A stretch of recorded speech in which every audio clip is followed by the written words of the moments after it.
Hello, and welcome to Season 2, Episode 1 of Talk Shop, the Loresworn podcast where we talk shop about, well, all sorts of things, and that's what we're talking about today. I am DM Schmeier. With me is my partner in crime and partner in the order, TJ Hafer. I have no comment on any crimes that may or may not have been... may not have been partnered in. Smart. So you're the lawyer. You should be the one. One. Covering our asses on that. I'm a middle class white lawyer. I think I'll be all right.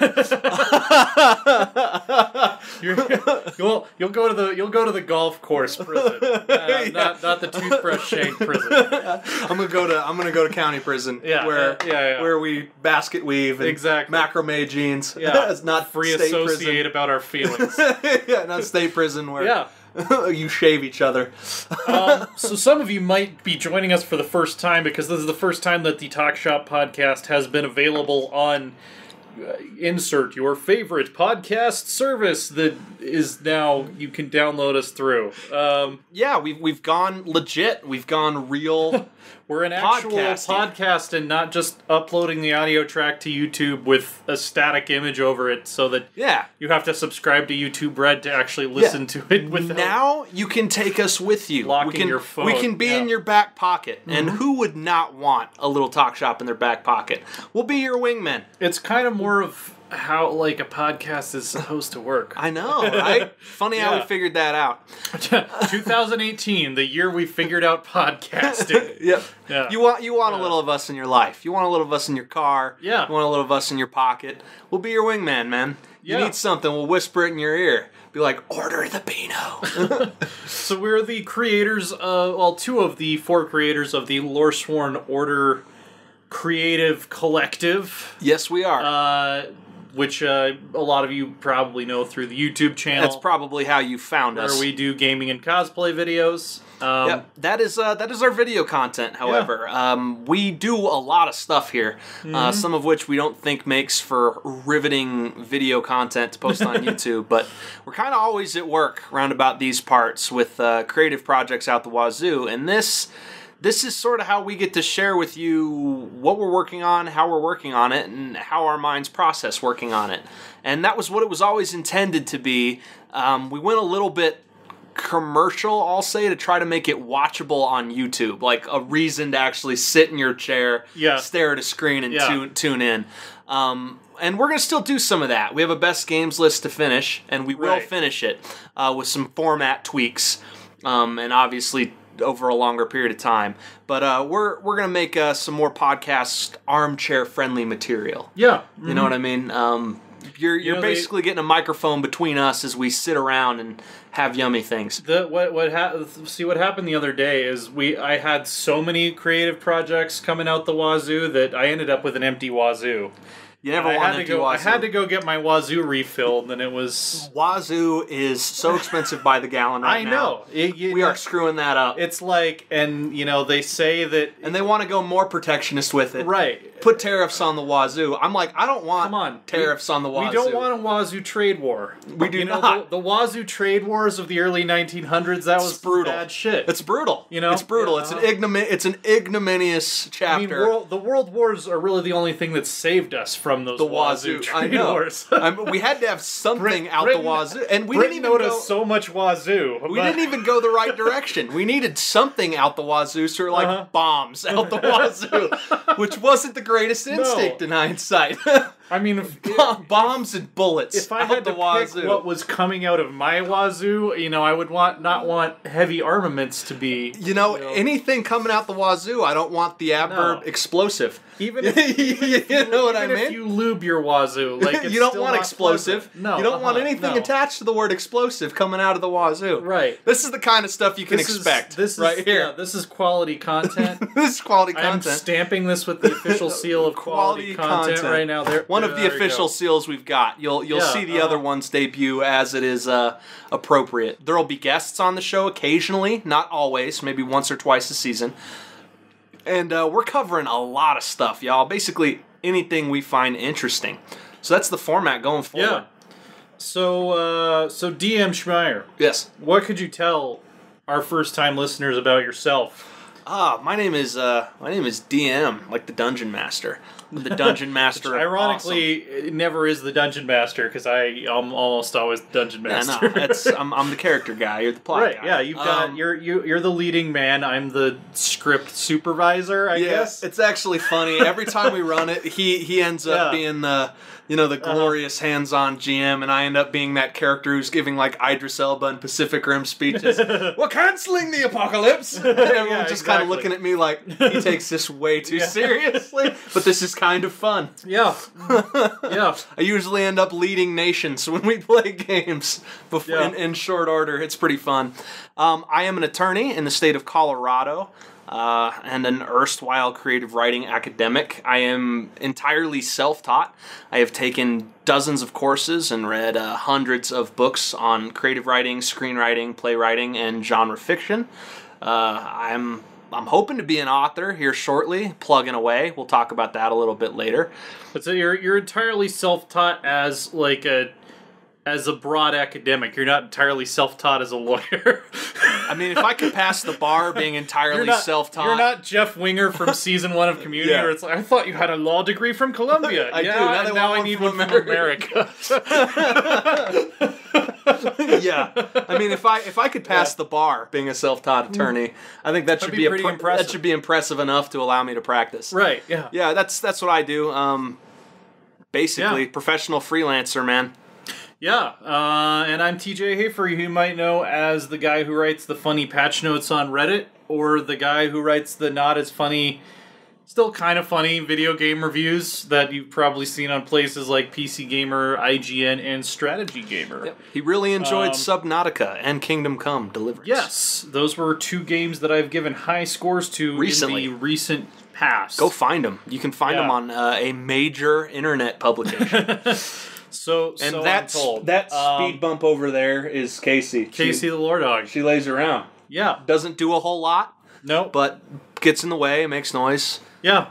Eats our shit. Huh. Basically. Yep. She is our moral support animal companion. No, she was scenery for me for a long while, and then I felt like we started to bond, mainly because she'd just get afraid of shit and come into my room and wake me up and be like, I'm going to sit on you. Neither of us is going to like it, but I'm going to derive some degree of comfort from it. So I thought we were moving to a good place, and then the night of the Game of Thrones season finale, she took the most epic steaming deuce on my floor, on my carpet, right in the middle of my bedroom, and I feel like we've been working through that. Well, she picked that room because she doesn't sleep there, so it becomes not her problem. Oh, it was our problem. It was somebody else's problem. It was a horrible, horrible, horrible problem. Now, we're not talking like poop emoji, steam and deuce. Yeah. We're not talking like the Tamagotchi, press a button, it goes away. No. We're talking, everyone who entered the room to see it was one of those like, oh, what's going on? And we're talking like Frodo leaned down over this thing and the face of a dead person came up and tried to yank him into it. That's how bad it was. This was so foul. It was like excrement from the lake of fire. There were Nazgul like flying over it, and everyone who entered the room thought that we were being attacked by terrorists with a nerve agent. We walked in and just like a voice from on high said, "Roll Constitution," and we took 2d6 poison damage. It was awful. It was awful, and her and I have been working through that ever since. But I feel like we're coming to it. I've forgiven you. I forgive you. We're writers. We're gamers. We're fans of history in the Dan Carlin sense. Yep. In that we are not professional historians, academic historians, but we really like history and we read a shitload of history. I like how I forget who I heard. It was somebody on the radio. So credit due to you. Who's like described. There's a difference between a historian and a history buff. But a history buff is a true history buff is still worthy of respect as a researcher. We didn't go to college for it. Yeah, no PhDs here. Very well read. I do have a doctorate, but no PhDs. True. We're buffs, history buffs. In terms of Loresworn's tagline is gaming, history, fiction, cosplay. We're not really the cosplay side. That's the girls. Yeah, don't put a needle and thread in my hand. Bad things will happen. But if you had to boil down what we're going to be talking about on this podcast, specifically gaming, history, fiction, covers a lot of it. What's not covered by that is the good shit. Yeah, the good shit. It's just so we've separated classy as fuck into its own sort of video series where I will say this extremely ironically. I'm an amateur gourmet. I love to cook. It's something that I've been taking great pride in learning how to do for the vast majority of my adult life. I've got some great recipes. I enjoy the good stuff. I know how to cook with fine ingredients found cheaply. So about every month we do Classy as Fuck is like a cooking show where I show you how I can pull together one of my favorite recipes that I've learned from somebody or pulled together over time. And they're usually my endorsement is everyone around here. Usually those recipes are a big hit. So look over there for that. And here we just talk about what goes into Classy as Fuck, which is the good shit. Yeah. We enjoy the finer things. It's one of those, enjoy the pleasurable stuff in life. It's one of those philosophies where we don't necessarily believe that true enjoyment and basking in your circumstances is Marlboro's, Coors Light, and Spam. Right. We have other it's kind of a balance because we're not. I don't think you describe either of us as snobs. No, not at all. We have an appreciation for good craft beer. Good cigars, a great bottle of wine, right? Mead in my case, because Wagyu beef. Stand grapes, but Wagyu beef, man. Yeah. That makes me hungry. It's a good burger, good steak. It's one of those things where it's like life is hard and you work hard, and it's our philosophy around here that any self-made professional who's struggling along the entrepreneurial road like we do, you need to take moments out of your day where you can just breathe. Yeah. Let the tension leave your body and truly enjoy something. And finding something to enjoy, find your inner nest. Find something that you can enjoy. It really makes a lot of difference. You're here for a while and then you die, so just enjoy it. Exactly. Exactly. Also, God gave us beer, and that's proof that he wants us to be happy. So that's an unassailable theological statement right there. Absolutely. If you had just been around, if they were right about to fire the first shots of the 30 Years' War, and you had shown up and just given that speech, there'd been some tears. Totally averted. Everyone would There'd be statues of me everywhere. It would have been like the end of the first Pokemon movie. There'd have been statues of me everywhere. My brother, just what are we fighting for? Everyone's God damn it, I wanted to see who would win in a fight between Mew and Mewtwo. That's the entire reason I came to this movie. Goddamn Ash. Goddamn pacifist. I came here to watch Mew versus Mewtwo. Ash is going all 60s hippie here. Yeah, come on. What are you? Are you a University of Ohio student? What are you? You're a 9-year-old boy. You're a 9-year-old boy. You're a 9-year-old boy who has inexplicably been 9 for years. Yeah. Oh, I'm sorry, Immanuel Kant Ketchum. Yeah, exactly. He's like, guys, we need to practice non-violent civil disobedience. It's like, and I was with Mewtwo's psychic, blast your ass. Come on. This is a totally fictional animated environment. People are here to watch. They want to watch two psychic space cats beat the shit out of each other. When you think about it, the whole concept of Pokemon is problematic. It really is. Enslaving animals and making them big fight. Not the first podcast to say that letting your preteen children go out into the world to make their way in a league of animal combat pit fighting basically it's a problematic you got to the top of the Pokemon League, you're gonna find Michael Vick. That's what the reality of it is. Yeah, you're gonna find very talented left-handed quarterbacks. Yeah, you're gonna find them, man. And I mean, you know what they never show you? We got Nurse Joy, Officer Jenny. I wonder if the other huge freaking family in the world of Pokemon runs a Pokemon rescue. It's this is Charles the Charizard, who is he's got one eye and is missing both of his legs. He's brain damaged. For just 5 of whatever that little P symbol stands for a month, you can sponsor. In the arms of an angel. You can sponsor Pokemon who have been put to pasture because they don't know how to use frickin' Sand Attack. Deeply problematic. I could have solved it, though. Yeah. I could have solved the human equivalent of Pokemon, the first movie. Which is the 30 Years' War. This is next level shit, folks. This is next level. You know what? This is a great Think introduction. about it. This is a great introduction to this podcast. Think about it, guys. The fact that we're talking about beer and Pokemon and the 30 Years' War on the same discussion. Think about it. This is a great pilot. This is a really Think great about pilot. it. And if Pokemon is the 30 Years' War, Yeah. what is the Treaty of Westphalia then? Is that like postmodern post-Pokemon age? Yeah, maybe Maybe it's when they finally get an ethical legal system that bans animal cruelty? Maybe that's when you finish Pokemon Silver and you get to go back to Kanto and it doesn't really matter, but... Yeah, you're there. Yeah. You're there, I'm psyched, everyone's partying. Yeah, Digimon is the War of the Spanish Succession. Deep. Monster Rancher is the French and Indian War. It's deep. You know, this lines up perfectly. It's deep. Think about it, y'all. Really look at break it down. Break it down, all right? Moo, Fort Duquesne. Break it down. It works. It's there. I don't really know that it does, but we're going to go with it anyway. You know, there wasn't really a lot of ranching going on that show. Almost I don't none. think there was even a ranch. Almost none, dude. Like, how were they people talking ranchers? about the price of mochi? Yeah, these days? exactly. Mixed like, use land. That's a big issue in Colorado. I want a nice head of mochi. What do you get per head? Yeah. I don't recall anyone ever. No one talking about sustainable tiger practices. Monster wranglers or rustlers. You know, we didn't. And poachers. Yeah. No one branded the big golem type dude. No. Like that never happened.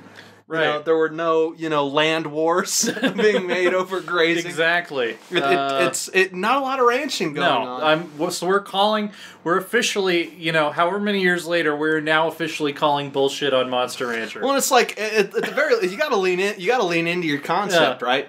It's a key fictional thing, right? You got to decide your theme, you got to decide your concept, and you got to lean into it. Like Digimon leaned in hard. It was digital everything to the point where I wasn't sure the writers of that show knew how computers worked. No. It was like digital internet this and digital internet that and data this and data that, and that dude's a virus. You don't know how a virus works, you but know that what? dude's a virus. Yeah, so we're talking about movies. Digimon, the first movie, could be the prequel to The Matrix, if you think about it. It absolutely could be. Because it was a demon in the internet that wanted to take over the world with computers, He infects all the computers, and that's how we get 0-1, and that's how we get human genocide. There you go. Yeah. Think about it.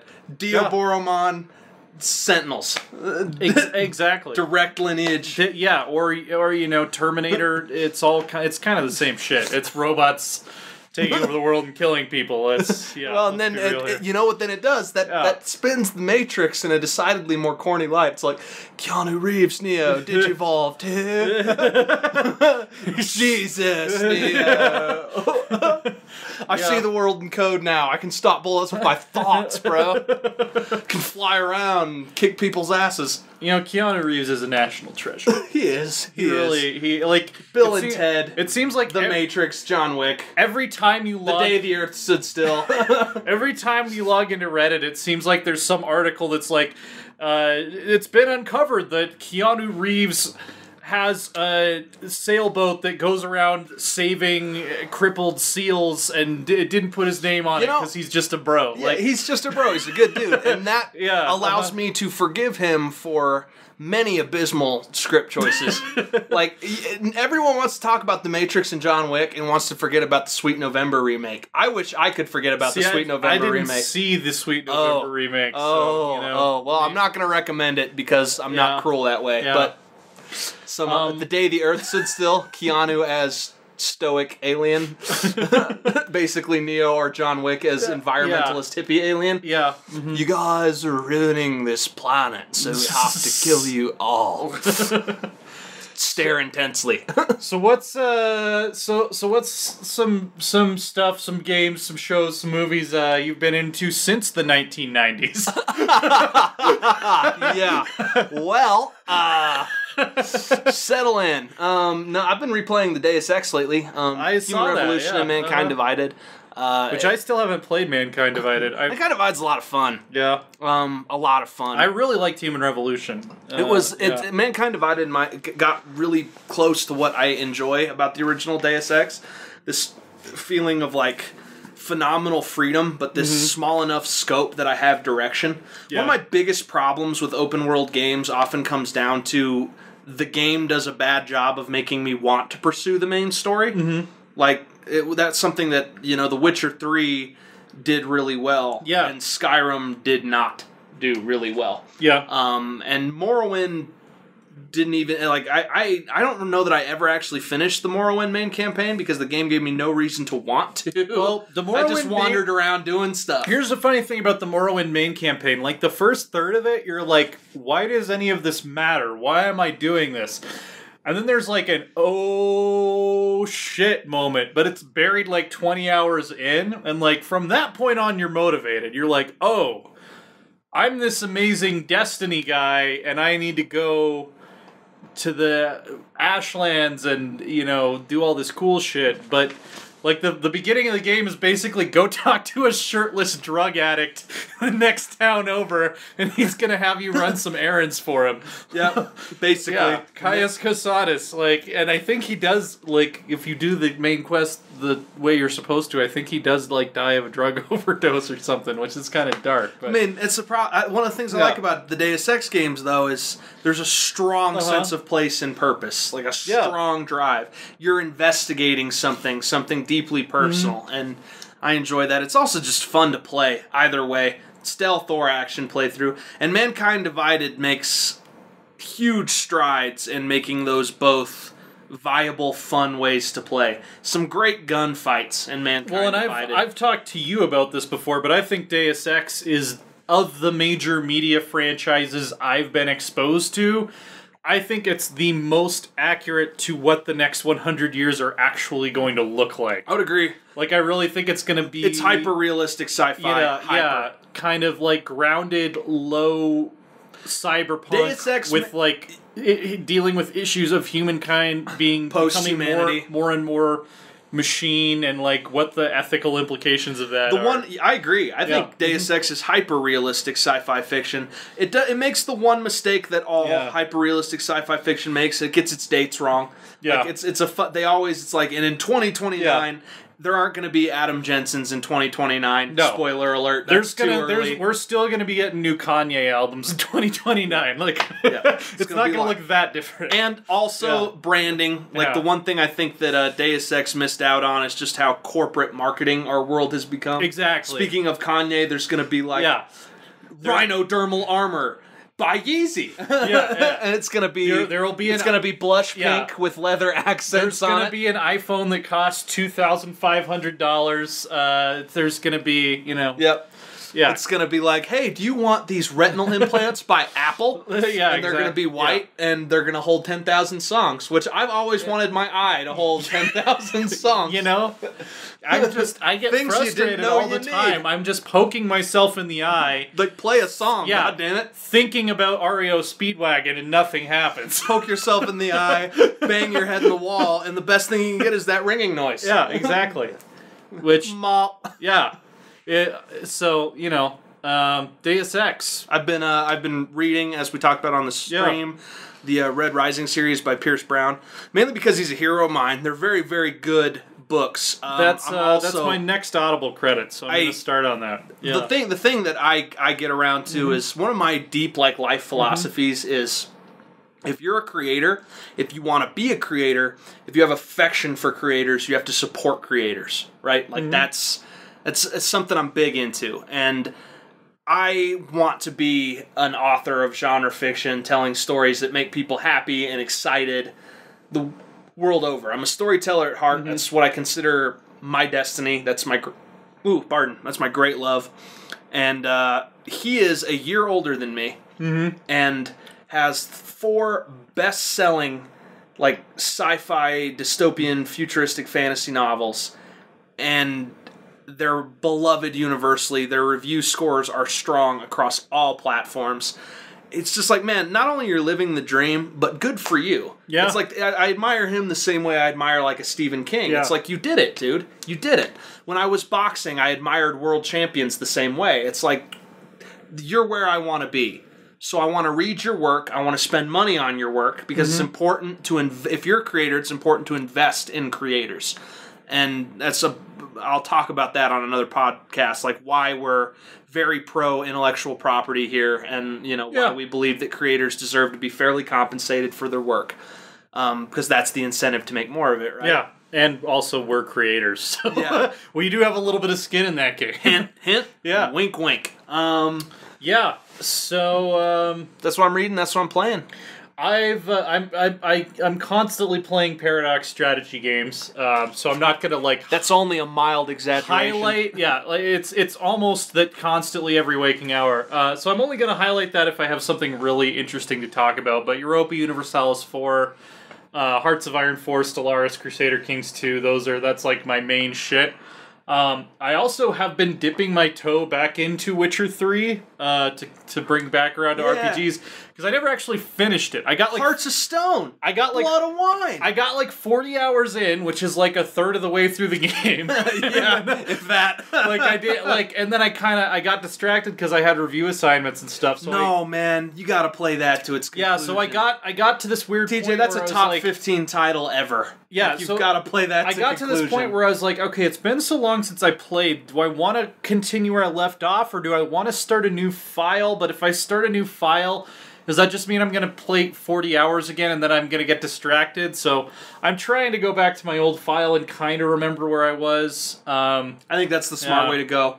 The great part about it is they've got that wonderful journal feature. True. You can really catch yourself up. Yeah, and like I remember the highlights, like I remember the Bloody Baron and all that stuff. Right. And yeah. Yeah, I think you can dive back in. Yeah, I started to write a Witcher rap, so, riding my roach across lands that are foreign, but we're living it up like we're at Kaer Morhen.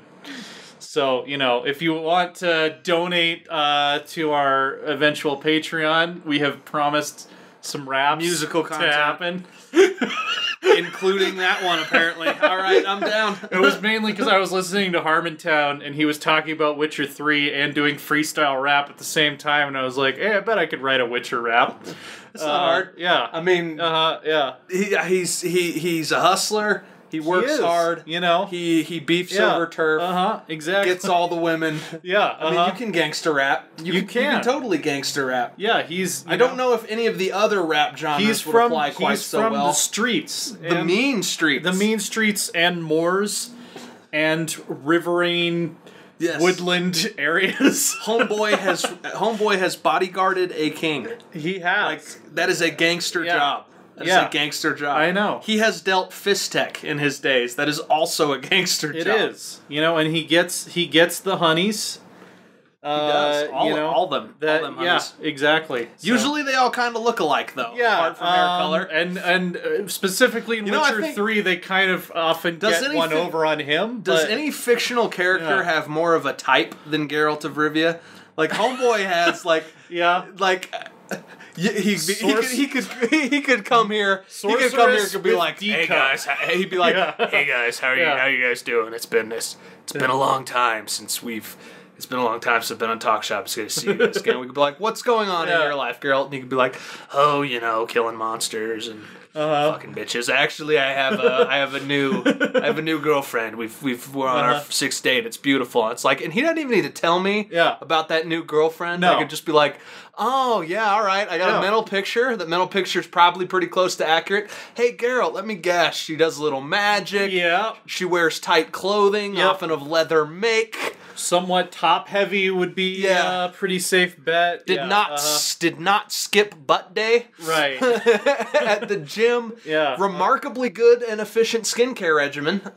Especially considering a low fantasy medieval setting. And that she probably lives in a swamp or something. Yeah. Considering the low fantasy medieval setting, I find the lack of pox and acne to be very admirable. It's like someone did you reach through the the confluence of spheres and grab yourself some Proactive, because Damn, girl. Yeah. You're making it work for you. Yeah, those, extra-dimensional beings, they know skincare. It's also wild because, like, at once upon a time, Yennefer Vangerberg was like this ancient bitch, and she stole someone's youth. Yeah.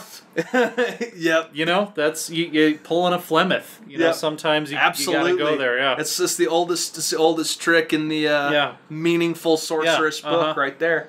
Perpetuating your life with the lives of others. Yeah. Raising borderline feral children who can shapeshift. That's why they were really mad at elves. Like, if you really get down to it, it's that they have perfect skin forever. Well into their centenarian years. Oh, absolutely. Yeah. It's like, here's the thing, man. Our divides, not to postulate, are so much bullshit. It's like everyone thinks they're better than everyone else, right? For no good reason at all. But in the Dragon Age universe, man, everyone hates the elves because they are better than everybody else. Kind of. Yeah. It's like it's hard to dispute this. More magically talented, better looking, longer lived. Yeah. More physically talented. That is one thing I really liked about Dragon Age, that, if we talk some world building, which we definitely will. I love the fact that Dragon Age turned mages into an oppressed class, because that's how human society's always gonna work. Exactly. Like, if we're afraid of something, we want to put it in chains and control it. Like, that's what would happen.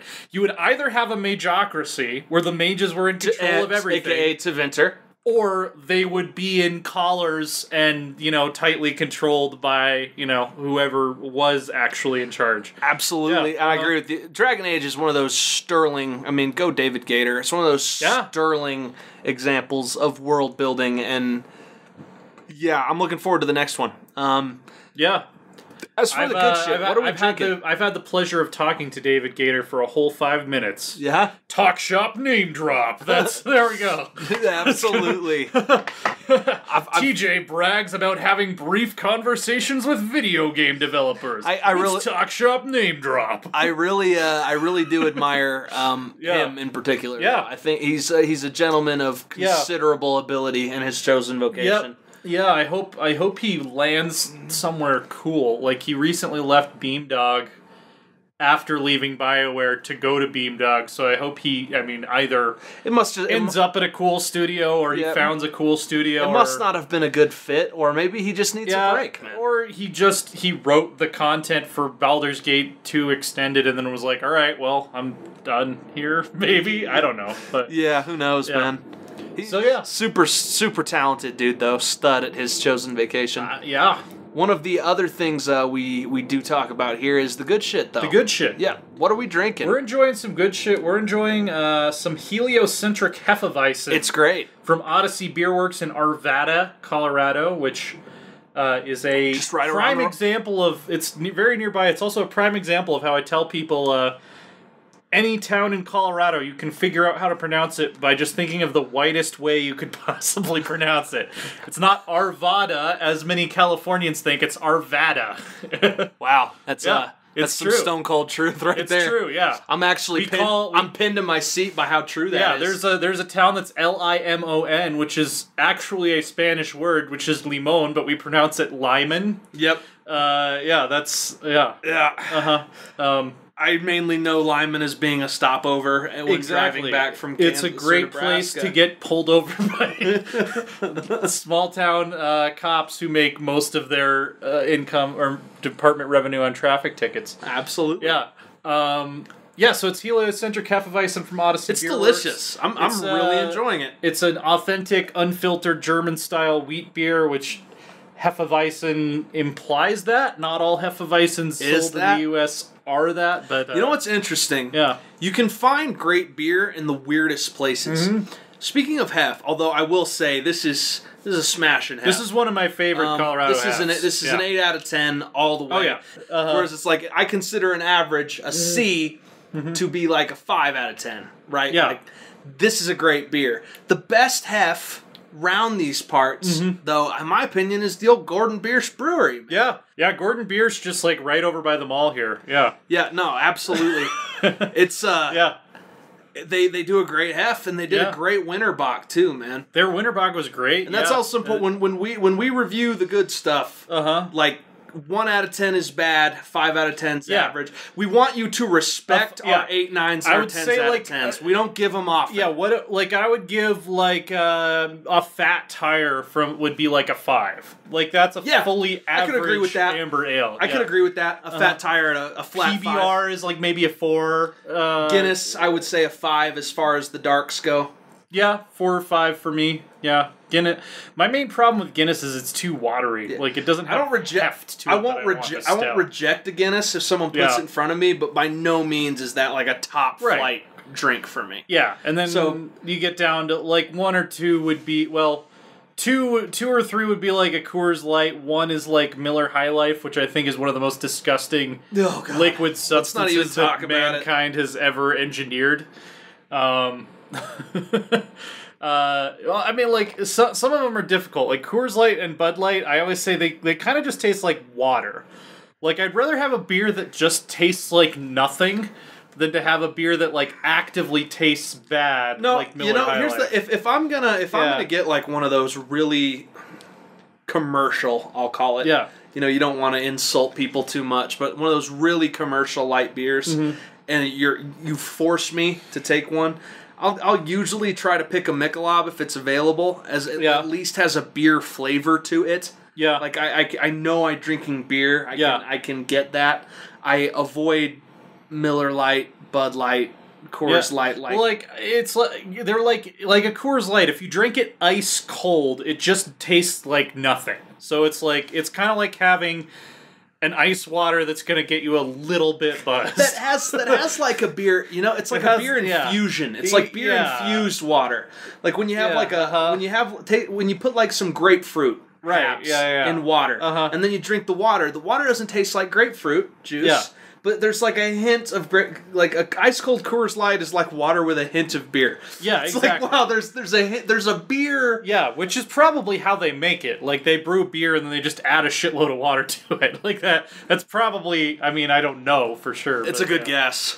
But we're a big fan of craft beer, Colorado craft beer. We like supporting the local Our stuff. fridge is always full of this stuff. Yeah. As far as what's your go-to liquor when you want something a little bit stronger and it needs something that liquor works quicker? So you need something that works a little bit quicker. I'm definitely a Scotch guy. I know DM is not as big into the Scotch. You know, I love me some whiskey, but I'm not very big into Scotch. Yeah, we both love bourbon. I'm a big fan of like the really peaty, really smoky Islay Scotches though. Like, if I'm treating myself to a bottle of something, it's usually going to be like a Lagavulin or an Ardbeg or a Lafroig.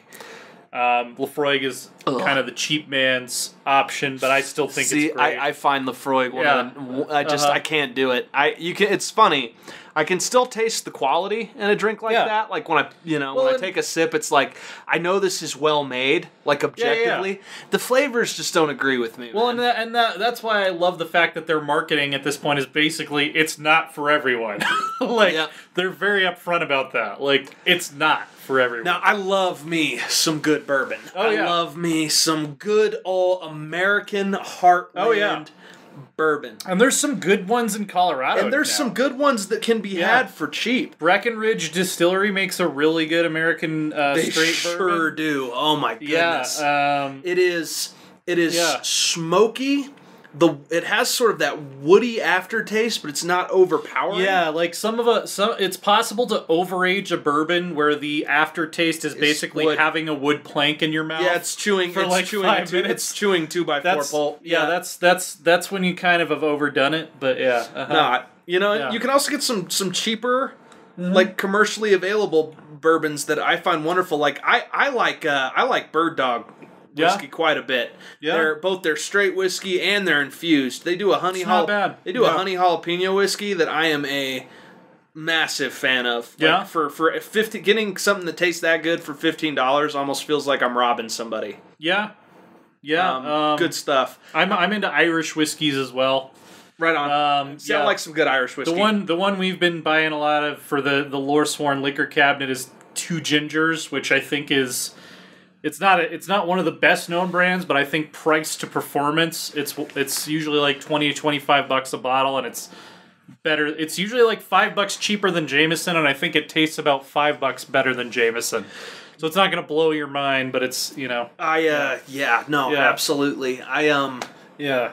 I really like some good rum, mainly because it just makes a fantastic cocktail. Especially, I've learned recently how to distinguish like the authentic Caribbean style rums, which actually tend to be like a lot drier than you'd expect, from like the mass market rums where they add a bunch of sweetener to it after the fact.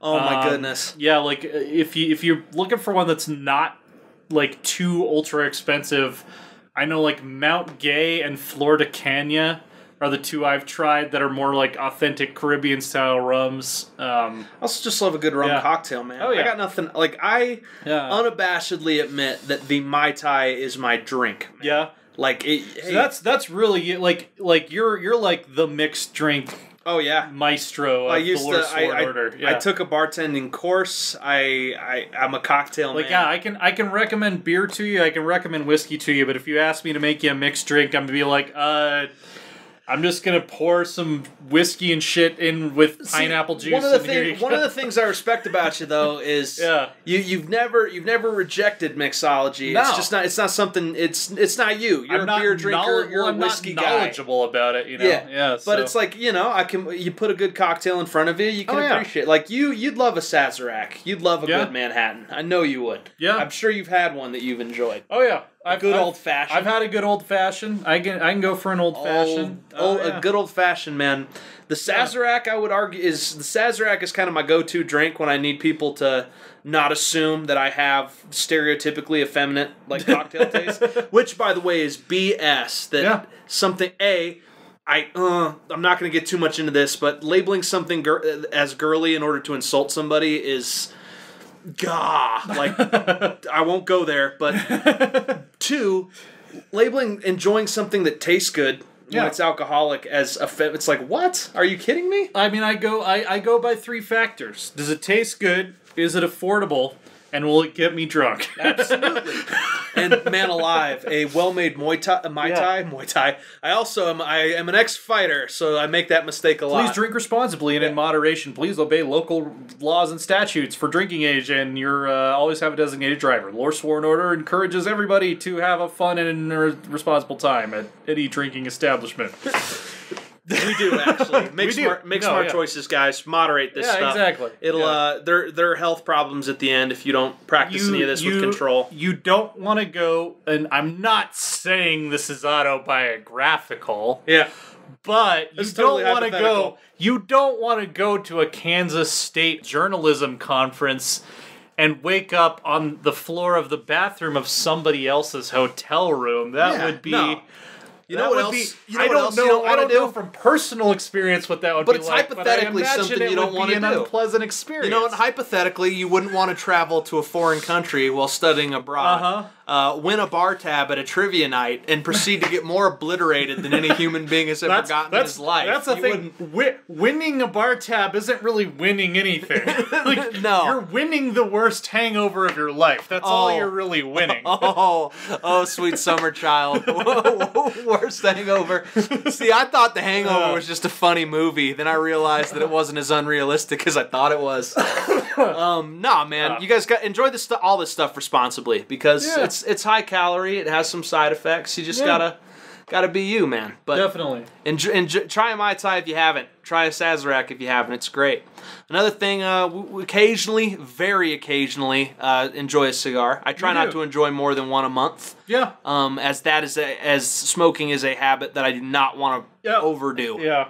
Definitely. I had a Perdomo 20th anniversary a couple weekends ago that I'm not a Perdomo man, and I was very pleasantly surprised at how good it was. Very spicy with hints of chocolate and leather. Very smooth smoke. And I mean, you remember the Airbender I gave you that had a draw where you just had to breathe. That was like the best cigar I've ever tried. Oh man, that's my favorite. The La Flor Dominicana Airbender. Airbender. That is my favorite cigar. My go-to. Also, ye old Esteban Carreras Chupacabra has become one of my go-tos. As far as like a $10 stick that is consistently 8 or 9 out of 10. Is it made with real Chupacabras? I mean, you hope so. It's made with bits of real Chupacabra, so you know it's good. 60% of the time, it works every time. That is one of the best bits any movie has ever had ever. Sex Panther by Odeon. It's made with bits of real panther, so you know it's good. 60% of the time, it works every time. Oh, man. It's just a correct bit. Yeah. I'm not going to lie, that smells like pure gasoline. It's musky. It's pungent. Yeah, that's I think there are a certain subset of romantic partners who would be turned on by you smelling like pure gasoline. There are. Yeah. You might even be able to find them. You get a car guy or a car girl, that like, might be what they're into. Motor oil. Yeah. Yep, absolutely. So, that's the good stuff, and we'll be talking about that as we go on, just the stuff we're enjoying. It can be food, it can be craft soda, craft beer, alcohol, cigar, really anything. If it's a product made for enjoying, we'll try it, and if we enjoy it, we'll report back. Yeah. One of the other things we do around here, we're into genre fiction and the writing therein. Yes. That's kind of like one of the main things we bonded over when we met in first grade. Oh my gosh, I know. 12 years ago or however. It's really staggering the kind of stuff we created. Yeah, we would, the intro. We would create these it's 22 years ago. We're fucking old. We're getting there. we were not in first grade 12 years ago. No, we're getting there. We're getting there, man. I was gonna let that go. Oh man, we're getting there. Let's pretend that we're 18. Man. We made a lot of really intricate universes and told a lot of deep stories, though. But we love. It's kind of amazing the shit we were coming up with at 8. Yeah, at 8 years old, man. Sci-fi, fantasy fiction, urban fantasy fiction. Like that's kind of one of our main shared interests. Yeah. And one of the things I've also noted is we have a deep respect and an abiding love for what Americana added to genre fiction, noir, the Western. Yeah. We enjoy that kind of stuff. The low fantasy, if you will. It's we enjoy that. We're boys of our roots that way. But yeah, it's something we enjoy. It's something we read and consume quite a bit of. And it is something that to this day we are endeavoring to write. Yeah. It's challenging. It is. Very challenging. We keep underestimating just how challenging, but we're plugging through it. Yeah, I'm very much that guy that S2E is making fun of in that clip where he's like, "How's that novel coming? Oh yeah, that novel you've been writing for so many years. Yeah, how's that going along?" Like That's like that cuts me to my core. That cuts me deep. That cuts you deep. That hurts. Yeah, because I've been saying I'm going to write a novel for not quite 22 years, but probably Here's at least one of the things, 10. though, when you take ownership of a creative project of size, right? It's not like 10 pages. No. It's not like a stick figure drawing, right? Like this is a project to scope and size, and you're taking ownership of it, and I think it tests people. It cuts to things inside that I don't think anyone can see coming. You know what I mean? Mm-hmm. Like when I wrote my first novel, which will come out at a later date, we decided to move it back in the series that we're writing. Right. The novel the novel DM has actually finished was going to be book 1, and then we realized it didn't make a lot of sense as book 1. And it was much better as a later story, so we moved it there. But You come into interaction with your insecurities, your professional weaknesses. At least I did. Training myself to be consistent with writing time and disciplined with writing time was harder than I was comfortable with. It's like, wow, you really have to stare in the mirror and be like, you know what? I have a hard time doing the same thing every day. Yeah. Like, to be disciplined and dedicated, I have a hard time silencing my inner critic. Mm-hmm. I have a hard time letting something that I'm not 100% happy with roll. I'm exactly the same way on that. Yeah. It's tough. You're battling with yourself and as well as the blank page. Yeah. But it's worth it. We're going to write some great stuff. It's going to come out when it comes out, but it's coming. This has always been one of the goals. We wanted to use the Loresworn platform as a way to bring really good genre fiction to our fans and to the masses in an accessible, affordable way. Oh yeah. Just because we love telling stories. Like if you guys could be on our like the angels on our shoulders or devils on our shoulders, whatever one is your game, as we play like tabletop role playing games and stuff, we think you would be radically entertained.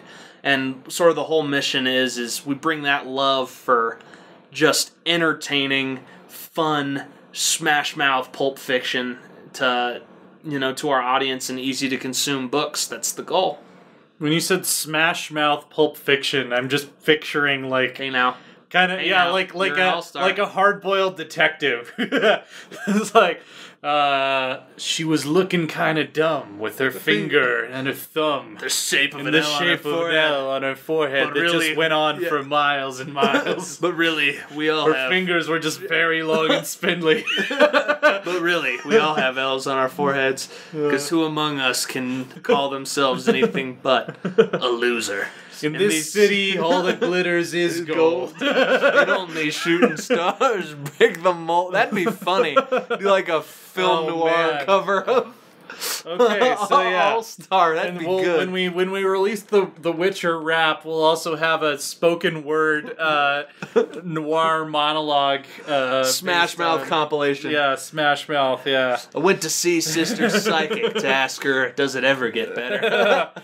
Can you really see the future, or do you just predict the weather? Some of these days, I feel like I might as well be walking on the sun. It worked. The sad part is how well that works. That works better than I'm comfortable with. Moving on from that one. Yeah. So we have more to talk about with the genre fiction and whatnot. Oh, yeah. We're going to start to dig into like our processes, our methodology, our philosophies about fiction writing, world building. Mm-hmm. We're going to talk about character design because it's something that we both have achieved tabletop acclaim for. And short fiction writing acclaim for. So that's coming. Mm-hmm. Another thing that we're very into, if you can't tell, is history. Yeah, if our like whole tangent about Pokemon and the 30 Years War didn't tip you off already. Yeah, we're both history buffs. We kind of have unabashed. We kind of have our own milieus. I tend to break it down into milieu. Good word. I'm a sword age guy. DM is a gun age guy. Basically, yeah. Like it's a pretty clean demarcation. Yeah, too. Classical and medieval. DM is very much into like early modern and modern history. Colonial, Napoleon, Civil War, World War I, World War II. Yeah, I'm all about those Vikings. I'm all about the fall of the Roman Empire. The Roman Empire itself, although you grumble to yourself. Generally, yeah. Generally only because I'm rooting for the people on the periphery of the Roman Empire. Do you just like grumble, like just curse yourself as you read Thomas Gibbon, like during the rise part of the rise and fall of the Roman Empire? You're just like, mother son of a bitch, goddamn big. Edward Gibbon, he and I have some similarities. But, yeah. By the way, that is a titanic accomplishment in the history of historical literature. Oh my god. It's a bit impenetrable. But if you haven't read Rise and Fall of the Roman Empire and you're at all interested in Rome, you endure that, and it is something to be endured, but you will learn more than you ever knew there was to know. Learn about the context in which he wrote it and what his politics were, but yeah, definitely give that one a look. Seminal work. Definitely. As far as my favorite era, the sort of World War I era, I'm a G.J. Meyer man. If you read the First War, if you need to read any book on the First World War, either read the First World War by G.J. Meyer, as it is extremely accessible, and I think he does as good a job as any writer I have ever read of explaining the clusterfuck that was 1914 in a way that is actually like, okay, I get it now. And if you can't do that, and you're really worried more about like the military context and the strategic thinking going on, go to your local used bookstore, man. Get yourself some of the First World War by John Keegan. despite the fact that he is a polarizing figure in the military history community, his books on the First and Second World War are still considered must-read tomes. So yeah, go enjoy yourself. And if I wanted to read anything on Vikings and swords and what have you, besides watching the show, what would I go to? You know, to kind of get the ground level intro to the shit I'm into, the two things that I normally recommend are, again, Dan Carlin is not a historian, but he's good at what he does, man. Yeah, Thor's Angels by Dan Carlin is an amazing starting point. I would also recommend highly the which you can get for like $15 if you have an Audible subscription. Professor Kenneth Harl's course on the Vikings, which is available through the Great Courses, is a great I have it. foundation level. If you take that and then you actually like read like the sagas alongside it, you'll get a pretty good grounding in Norse, the Norse sphere of history. I have that course. I should listen to it. It's one of my many unlistened to. So here's what I'm gonna say. If the disaster that was 1914 was a 1990s kids television show, which one would it be? Oh my gosh. I was trying to think if there was a show that we watched as kids that was like, it went so completely differently from how they expected it that everyone was just like, fuck. Yeah, that got dark. Because that's basically what 1914 was. A children's show. I mean, maybe you could argue Barney, because like, oh, we'll put someone in a purple dinosaur costume. It won't be creepy at all. And it was. That was really freaking creepy. That was PBS's Battle of the Frontiers. Yeah. Barney the dinosaur. I love you. Give me a hug. I'm based off of an animal that would noisily and messily devour you. They brought in BJ and Baby Bop at the 11th hour. That was like the Kaiserschlacht. It's like, maybe we can make dinosaurs that aren't as creepy, like that the kids will relate to more. Why does this guy want to hug him all the time? Yeah, it's like he kind of sounds a little off too. Yeah. I wouldn't trust anybody who talks like this. If someone tried to talk to me like that, like run the other way. Like go. Come give me a hug. No, I'm gonna kick you in the crotch and I'm gonna run as fast as I can. He's knocking on the door of the Belgian bunker with a saber.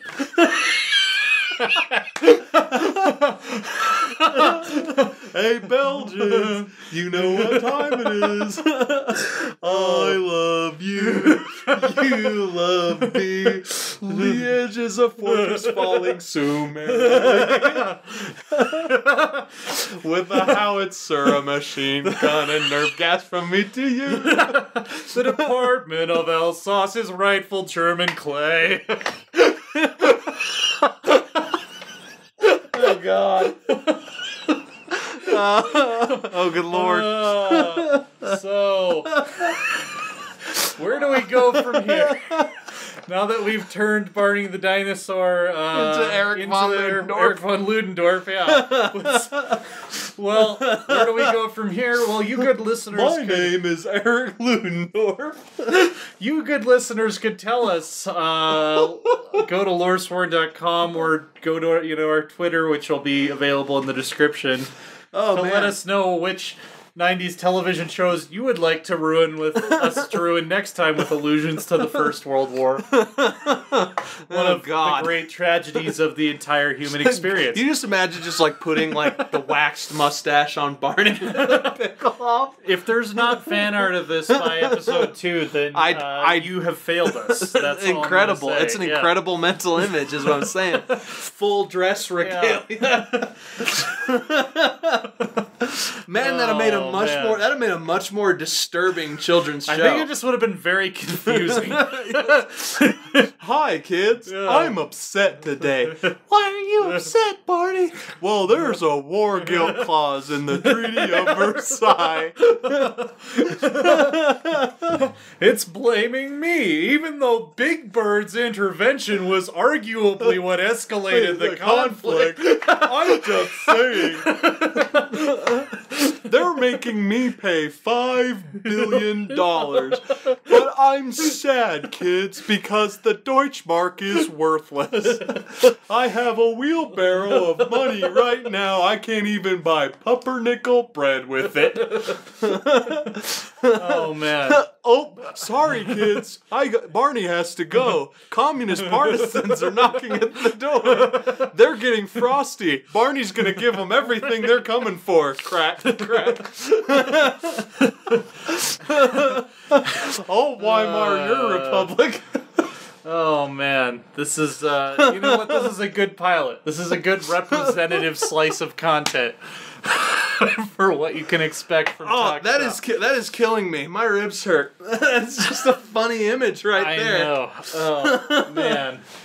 Good Lord. Man, why is it children's programming that intelligent? I'm saying kids are smarter than we think they are. We should feed them this shit. Let them chew on it. The kids Let them grapple with it a little bit. Fourth graders can learn about the horrors of the Somme. Absolutely. Yeah, you know, we just gotta respect their intelligence. Mommy, I want to share my cupcake with Alice because France not sharing Alsace-Lorraine is what led to the formation of Germany. I'm not certain that that's how it happened, but I'm glad you're learning about sharing. Yeah. Hey, Mom, hey, guys, we can't make fun of Teddy for being short. Making fun of Teddy for being short is the reason Napoleon conquered everything. Oh, man. You guys are having way too much fun. Oh, we're having Brianna's showing up. I think we have to end it on that. Like, we're not... Oh, you're still recording? I thought you were done. Sorry. No, we're good. I don't think we can go up from there. I think Barney as Eric Ludendorff is like, that's the episode. That's great. Yeah. Yeah, that's some shit right there. Subscribe to Talk Shop on the undisclosed podcast platform. We'll edit it in later. Check out our YouTube channel. That's youtube.com. Good stuff. Loresworn Order. Good stuff coming. Loresworn on Twitter. Loresworn.com.